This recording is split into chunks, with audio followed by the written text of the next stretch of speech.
Hello and welcome to my YouTube channel pre exam training. आज का video practice set 24 है, जिसमें 50 question का होगा। आप पूरा ज़रूर देखिएगा। कल मैंने 150 प्रश्नों का सुपर प्रैक्टिस सेट 1 डाला था। आप लोगों को वैसे ही सेट अगर चाहिए तो कमेंट में ज़रूर बताएं। जितने ज़्यादा कमेंट होंगे उतना बताने में मज़ा आएगा दोस्तों, वरना 50-50 क्वेश्चन का प्रैक्टिस सेट तो डेली आता ही रहेगा। मेरे प्यारे भाइयों बहनों, अगर आपको थोड़ी भी फ़ायदा मिल रहा हो तो लाइक शेयर कमेंट और सब्सक्राइब ज़रूर करना। और कुछ नहीं चाहिए मुझे आपसे। आइए देखें, आज 1 से 100 तक हमने करा दिया था 22 और 23 में। आज 24वां है प्रैक्टिस सेट। 101 से 150 तक प्रश्न होंगे, जिसमें मैथ के भी सवाल होंगे। आज पूरा वीडियो ज़रूर देखिएगा। पहला सवाल है, हाल ही के दिनों में चर्चा में रही इटालियन जल विद्युत परियोजना निम्न में से किस राज्य से संबंधित है? बहुत अच्छा सवाल है ये। मैं बता दूं कि इटालियन जल विद्युत परियोजना जो है अरुणाचल प्रदेश में किस नदी पे है? नदी भी आप नोट कर सकते हैं, दिबांग नदी पर प्रस्तावित है। ध्यान रखिएगा। सही जवाब जो है अरुणाचल प्रदेश। आइए देखिए अगला सवाल। भारतीय रेलवे बिजली के इंजन बनाती है, कहाँ बनाती है? इस पर कल के सेट में भी क्वेश्चन था, जहाँ मैंने बताया था कि मेरे बच्चे वहाँ रहते हैं। इसका सही जवाब डी, चितरंजन। ध्यान रखिएगा। आइए देखिए अगला सवाल। मानचित्र पर बनाई गई वे रेखाएं जो समुद्र से बराबर ऊंचाई वाले स्थानों को मिलाती हैं कहलाती हैं, क्या कहलाती हैं? आप ये पूरा ऑप्शन देखिए। इसका सही जवाब है ए, कंटूर्स, रेखाएं। ध्यान रखिएगा। आइए देखिए अगला सवाल। ये देखिए आ गया फिर से। ये बार बार दिखेगा दोस्तों, घुमा फिरा के आपको दिखेगा ही। भूमध्य सागर को लाल सागर से जोड़ने वाली नहर है, कौन सी नहर है? कल ही बताया है मैंने। इसका सही जवाब है स्वेज नहर। आप ध्यान रखिएगा, इस पे सवाल बनता ही है दोस्तों, बार बार घुमा के पूछेगा। आइए देखिए अगला सवाल। डिप्थीरिया रोग से कौन सा अंग प्रभावित होता है? आँख, गुर्दा, गला, मस्तिष्क। मैं बता दूं कि डिप्थीरिया रोग जो है कानिन बैक्टीरियम डिप्थीरियाई नामक जीवाणु से होता है। ध्यान रखिएगा। यह रोग 3 से 5 वर्ष के बच्चों में अधिक होता है, जो गले को प्रभावित करता है। ध्यान रखिएगा। इसका सही जवाब गला। आइए देखिए अगला सवाल। ये देखिए बहुत अच्छा सवाल है, मोस्ट इम्पोर्टेंट सवाल है। भारतीय संविधान की किस अनुसूची का संबंध भाषाओं के साथ है? बहुत अच्छा सवाल है दोस्तों। मैं बता दूं कि भारतीय संविधान की 8वीं अनुसूची भारत की भाषाओं से संबंधित है। इसमें 22 भारतीय भाषाओं को शामिल किया गया है। ध्यान रखेंगे। इसके बाद कोंकणी, मणिपुरी और नेपाली भाषा को 1992 में जोड़ा गया था। ये सवाल भी बनता है, 1992 में कौन कौन सी भाषाओं को जोड़ा गया था? तथा 2003 में बोंडो, मैथिली, डोंगरी और संथाली भाषा को शामिल किया गया था। ये भी आप ध्यान रखिएगा। इसका सही जवाब 8वीं अनुसूची। ध्यान रखिएगा। आइए देखिए अगला सवाल। सोडा वाटर बनाने के लिए प्रयोग की जाने वाली गैस है। सोडा वाटर सब लोग पीते होंगे। इसका सही जवाब है सी, कार्बन डाइऑक्साइड। ध्यान रखिएगा। बहुत अच्छा सवाल है ये दोस्तों। आइए देखिए अगला सवाल। पूषा यशस्वी या HD 3226 है, क्या है? इसका सही जवाब है गेहूं की एक प्रजाति है। ध्यान रखिएगा।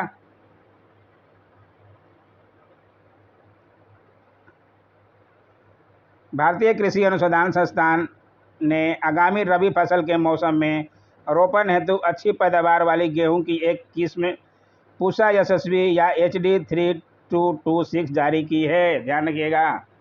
आइए देखिए अगला सवाल। एजरा कप का संबंध किस खेल से है? एजरा कप, इसका सही जवाब है पोलो। ध्यान रखिएगा। इसका संबंध पोलो से है, एजरा कप। आइए देखिए अगला सवाल। सिरोही लिली महोत्सव किस राज्य में मनाया जाता है? बहुत अच्छा सवाल है, महोत्सव पे आपको आएगा ही। मैं बता दूं कि अक्टूबर 2019 में मणिपुर में सिरोही लिली महोत्सव मनाया गया। उल्लेखनीय है कि सिरोही लिली जो है मणिपुर का राजकीय पुष्प है। ये पुष्प भी है, इसलिए ज़्यादा प्रचलित है। लिली की यह प्रजाति केवल मणिपुर की सिरोही पहाड़ी के आसपास ही पाई जाती है। इसलिए सही जवाब जो है समझ गए होंगे आप, मणिपुर डी। ध्यान रखिएगा। भारत में स्टॉक एक्सचेंजों का नियमन करने वाली निकाय है, कौन सी है? SEBI, IDBI, HDFC, IRDA. ये बहुत इजी सवाल है, सब लोग जानते होंगे। सेबी जो है स्टॉक एक्सचेंज की देखभाल के लिए करती है। आईडीबीआई तो एक बैंक है, एचडीएफसी भी बैंक है। आईआरडीए क्या करता है ये आप लोग बता सकते हैं। पीतल किसका मिश्र धातु है? अभी अच्छा सवाल है, बार बार आपको दिखेगा दोस्तों। इसका सही जवाब तांबा और जस्ता। ध्यान रखिएगा, सी। आइए देख अगला सवाल। ये सवाल भी आ चुका है। कार्बन का शुद्धतम रूप है? बहुत अच्छा सवाल है, ये बार बार आपको दिखेगा। इसका सही जवाब है हीरा। ये बार बार दिखेगा दोस्तों, इसलिए इससे बच नहीं सकते। दूरदृष्टि दोष को किस लेंस के प्रयोग से ठीक की जा सकती है? बहुत अच्छा सवाल है ये। एक तो रहता ही है ये लेंस पे। आपको मैं बता दूं, शायद आपको पता भी हो, दूरदृष्टि दोष मतलब उल्टा होता है इसमें। दूरदृष्टि दोष में दूर की वस्तुएं स्पष्ट दिखाई देती है और पास की वस्तुएं साफ नहीं दिखती है। और निकट दृष्टि दोष में नज़दीक की वस्तुएं साफ और दूर की वस्तुएं साफ नहीं दिखती, उल्टा होता है। इसमें कौन सा लेंस का प्रयोग होता है? इसलिए सही जवाब उत्तल लेंस। ध्यान रखिएगा, बहुत बार पूछेगा दोस्तों। और निकट दृष्टि दोष में अवतल लेंस। कोई साइकिल सवार किसी मोड़ पर घूमता है तो वह क्या करेगा? इसका सही जवाब है बी, भीतर की ओर झुकता है। आप देखे होंगे साइकिल घूमता है तो कैसे घूमता है। मोड़ पर साइकिल सवार वृत्ताकार मार्ग पर चलता है। इस मार्ग पर चलने के लिए उसे अभिकेंद्री बल की आवश्यकता होती है। इस बल को प्राप्त करने के लिए ही वह मोड़ के केंद्र की ओर झुक जाता है। आप सब लोग साइकिल चलाए होंगे, आप सब लोग को अनुभव भी किए होंगे। सोयाबीन का सर्वाधिक उत्पादन किस राज्य में होता है? बहुत अच्छा सवाल है ये। इसका सही जवाब है मध्य प्रदेश। ध्यान रखिएगा, बहुत अच्छा सवाल है ये दोस्तों। आइए देखिए अगला सवाल। पेट्रोलियम पाया जाता है, कहाँ पाया जाता है? इसका सही जवाब है सेडिमेंट्री बेसिन में। ध्यान रखिएगा। आइए देखिए अगला सवाल। महात्मा गांधी के राजनीतिक गुरु के रूप में किसे जाना जाता है? कितना बार बता चुका हूँ, ये तो बच्चा बच्चा बता देता है। गोपाल कृष्ण गोखले। ध्यान रखिएगा। आइए देखिए अगला सवाल। किसी राज्य का उच्चतम विधि अधिकारी कौन होता है? यही बहुत अच्छा सवाल है। इसका सही जवाब है, राज्य का पूछ रहा है तो एडवोकेट जनरल, और अगर केंद्र का पूछे तो अटॉर्नी जनरल। ध्यान रखिएगा, राज्य का उच्चतम विधि अधिकारी एडवोकेट जनरल। आइए देखिए अगला सवाल। हितोपदेश के लेखक हैं, कौन हैं? वानभट्ट, भवभूति, नारायण पंडित और विष्णु शर्मा। विष्णु शर्मा के बारे में मैं बता चुका था कल। इसमें से सही जवाब जो है नारायण पंडित। ध्यान रखिएगा।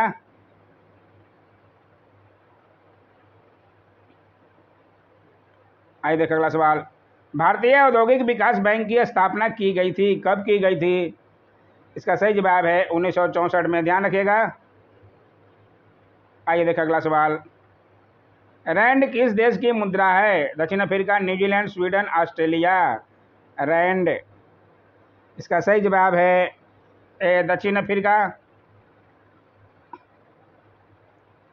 आप ध्यान रखिएगा। आइए देखिए अगला सवाल।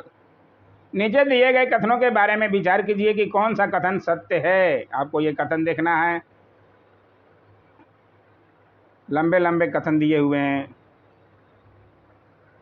मैं इसका सही जवाब बता देता हूँ। ऐसे ही का ज़्यादातर जवाब जो है ई होता है। इसका भी जवाब ई है। इतना लंबा लंबा कौन पढ़ेगा, इसलिए इसका जवाब ई।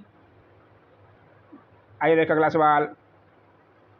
गुप्त वंश के ह्रास के पश्चात उत्तर भारत के बड़े भाग का पुनर्गठन किसने किया? चालुक्य, राजपूत, हर्षवर्धन, शक। बताना है। इसका सही जवाब सी, हर्षवर्धन ने। ध्यान रखिएगा।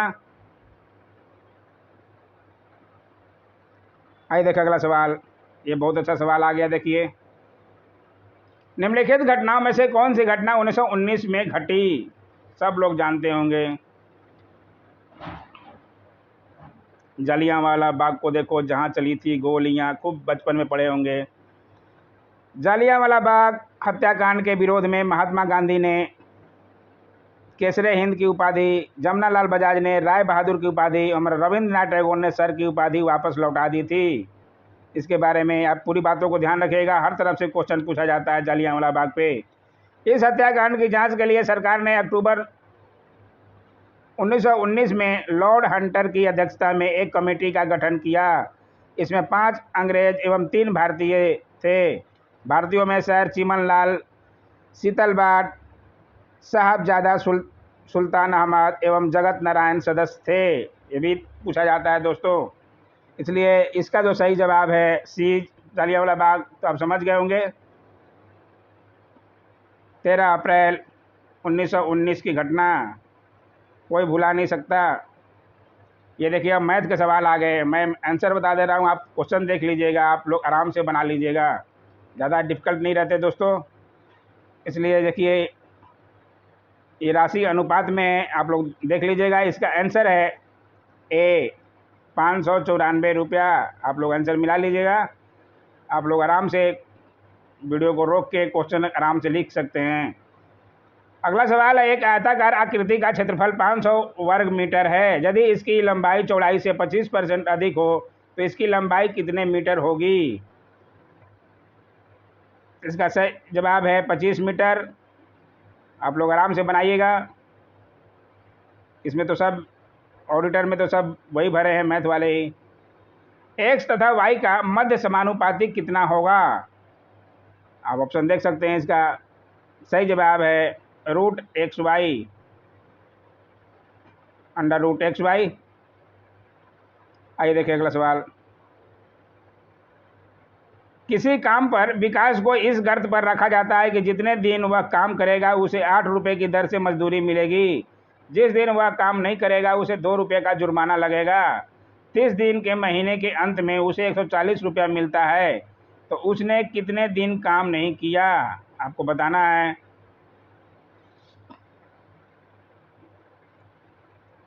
इसका सही जवाब है बी, 10 दिन। ध्यान रखिएगा। आइए देखो अगला सवाल। एक आयत की लंबाई 40% बढ़ा दी जाए तथा चौड़ाई 20% कम कर दी जाए तो नए आयत का क्षेत्रफल कितना होगा?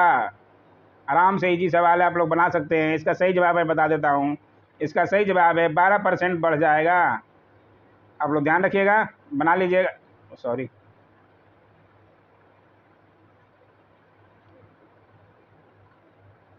%12 बढ़ जाएगा। आप लोग आराम से बना सकते हैं। आइए देख अगला सवाल।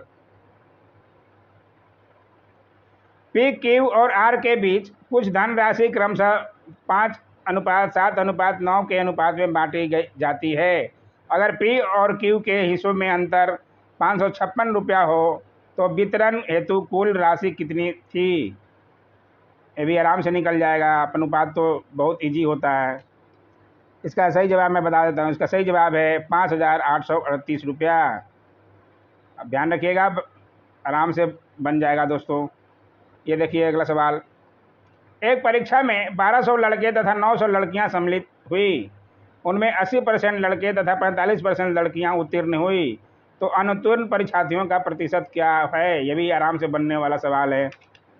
इसका सही जवाब है बी, 35%। आप ध्यान रखिएगा।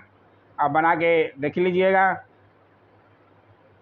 आइए देखिए अगला सवाल। यदि किसी लंबवृत्तीय बेलन के आधार की त्रिज्या आधी कर दी जाए तथा उसकी ऊंचाई में कोई परिवर्तन न किया जाए तो मूल बेलन तथा लघुकृत बेलन के आयतनों का अनुपात क्या होगा? इसका सही जवाब है सी 4:1। ध्यान रखिएगा 4:1। आइए देखिए अगला सवाल। जब वस्तु के मूल्य में 30% की वृद्धि हो जाए तथा बिक्री में 20% की कमी हो जाए तो कुल बिक्री पर इसका प्रतिशत प्रभाव क्या होगा? ये भी इजी सवाल है, बनने वाला है। इसका सही जवाब मैं बता देता हूँ, 4% लाभ होगा। आप लोग बना के देख लेंगे आराम से। आप लोग क्वेश्चन देख लीजिएगा। आइए देखिए अगला सवाल। एक पार्टी में 10 लोगों में से प्रत्येक ने एक दूसरे को 10 रुपये का भेंट दिया। भेंट में कुल दिया गया धन कितना है? इसका सही जवाब है 900 रुपया। अब बना लीजिएगा। मैथ ज़्यादा डिफिकल्ट नहीं रहता दोस्तों, मैथ में ज़्यादा समय गंवाना भी नहीं है। एग्ज़ाम हॉल में बहुत समय खाता है। और ये 10 सवाल ख़त्म हो गए। अब आ गया बिहार का ऊपर 15-20 सवाल बिहार स्पेशल से भी रहते हैं, तो बिहार स्पेशल भी मैं सुबह कराता हूँ, आप लोग ज़रूर उसे भी देखिए। आइए देखिए अगला सवाल। बिहार में चिरांद एवं चेचर से किस युग के अवशेष प्राप्त हुए हैं? बहुत अच्छा सवाल है ये।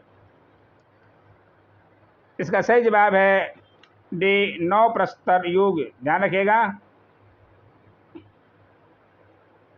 अच्छा सवाल है ये दोस्तों, ये बार बार दिखेगा आपको। बिहार में ताम्रप्रस्तर युग के प्रवर्ती चरण को अवशेष कहाँ से प्राप्त हुए हैं? ये देखिए उसी क्वेश्चन को इस तरह पूछ दिया।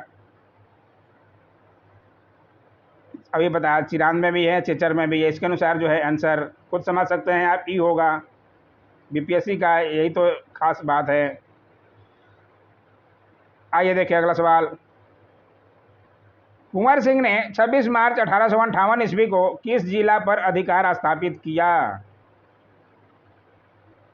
बहुत अच्छा सवाल है। इसका सही जवाब है आजमगढ़। ध्यान रखिएगा, आजमगढ़।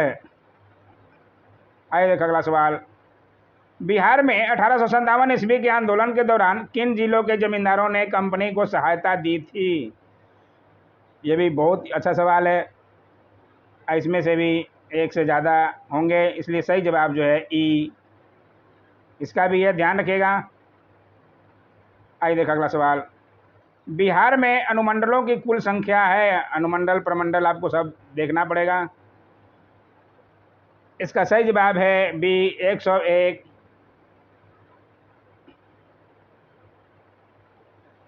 मैं अलग से बना भी दूंगा एक प्रमंडल पे वीडियो। झारखंड बिहार से कब पृथक हुआ था? सुबह के ही सेट में था। सही जवाब 15 नवंबर 2000 को। ही तो बहुत इजी सवाल हो जाना चाहिए अब बीपीएससी लेवल का एग्ज़ाम देने वालों के लिए, तो ये तो बच्चा सा क्वेश्चन है, फिर भी बच्चे गलती कर ही देते हैं कहीं ना कहीं। बिहार के दक्षिण गंगा के मैदान में अवस्थित पहाड़ियाँ हैं, कौन सी है? दक्षिण गंगा के मैदान में अवस्थित पहाड़ी। इसका सही जवाब है धारवाड़ कालीन करवाट जाइट। ध्यान रखिएगा ए।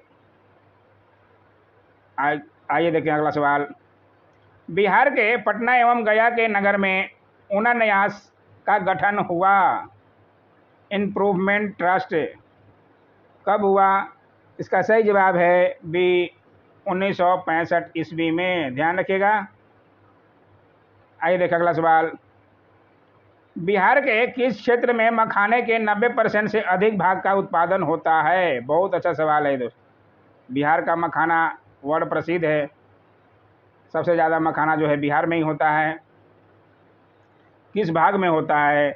इसका सही जवाब है उत्तर पूर्वी भाग। ध्यान रखिएगा, बहुत अच्छा सवाल है ये बिहार के लिए। आइए देखें अगला सवाल। बिहार में नगर पंचायतों की कुल संख्या है, कितनी है? 87, 85, 67, 60। इसका सही जवाब है 87। ध्यान रखिएगा। आइए देखें अगला सवाल। प्रोफेसर राम प्रवेश एवं प्रोफेसर इनायल अहमद ने बिहार को कितने भौगोलिक क्षेत्रों में बांटा है? ये नाम भी आप नोट कर लीजिएगा, कभी कभी ये भी पूछ देगा, नाम भी पूछ देगा, किसने बांटा है भौगोलिक क्षेत्र को। इसका सही जवाब है ए, 10 भागों में। ध्यान रखिएगा। आइए देखें अगला सवाल। बिहार में मखाना शोध संस्थान कहाँ स्थित है? मखाना अभी छाया हुआ है, मखाना पे बनता है सवाल।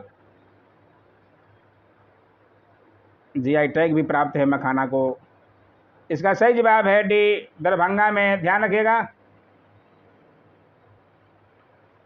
आइए देखें अगला सवाल। बिहार का एकमात्र जिला जहां इरी रेशम का उत्पादन होता है, एकमात्र जिला में ही होता है, और कौन सा है ये आपको ध्यान रखना है। इसका सही जवाब है बेगूसराय में। आप ध्यान रखिएगा। इरी रेशम। निम्नलिखित में से विशालतम स्थलचर वन प्राणी कौन सा है? बताइए। भारतीय हाथी, अफ्रीकी हाथी, जिराफ, सफेद बाघ। सबसे विशालतम स्थलचर धरती पर रहने वाले कौन हैं भूमि पर? इसका सही जवाब है अफ्रीकी हाथी। ध्यान रखिएगा। भारतीय हाथी से भी विशाल होते हैं वो। आइए देखो अगला सवाल। मुंगेर के दक्षिण पश्चिम में स्थित सूरजगढ़ा इतिहास में किस लिए प्रसिद्ध है? सूरजगढ़ा किस लिए प्रसिद्ध है? का सही जवाब है शेरशाह और नुहानी पठान के बीच युद्ध के कारण। ध्यान रखिएगा। सी जवाब। तो ये रहे 150 का क्वेश्चन। आज हो गया 50 क्वेश्चन का सेट। आपको कैसा लगा जरूर लाइक तो किया कीजिए दोस्तों। लाइक करने में क्या कंजूसी, पैसे तो लग नहीं रहे हैं। कमेंट जरूर कीजिए, शेयर जरूर कीजिए। सब्सक्राइब नहीं कर रहे हैं, सब्सक्राइब भी करते रहिए। Thanks for watching my YouTube channel.